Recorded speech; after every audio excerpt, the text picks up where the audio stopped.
Happy Mahashivratri દોસ્તો। આપણે નવસારીથી સીધા જલાલપુરવાળા રસ્તે જઈએ, બોદાલી તરફ નહીં જવાનું, આપણે સીધા પુનેશ્વરવાળા રોડે સીધું જાયા કરવાનું મેન રોડે।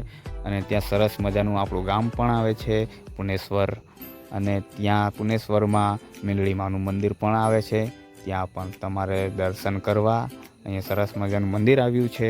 અને સીધું જાય એટલે ત્યાં આપણે પુનેશ્વરનો મેળો ચાલુ થઈ જાય છે।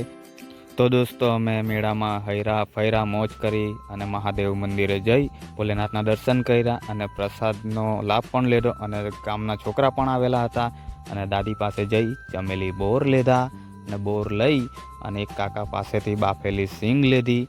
પછી પાછા રવાના થઈ ગયા અને સામેથી સરસ મજાની છોકરી આવતી હતી, એ લોકોને જોઈને મારું દિલ ગાર્ડન થઈ ગયું અને એ ગાર્ડનમાં ફૂલ રોપવાનું મન થઈ ગયું। તો ફૂલ તો નકલી દે હું કઈ નહીં દોસ્તો। હવે આપણી ચેનલને સબસ્ક્રાઈબ કરી દેજો, લાઈક કરી દેજો, શેર કરી દેજો। થેન્ક યુ, જય હિન્દ।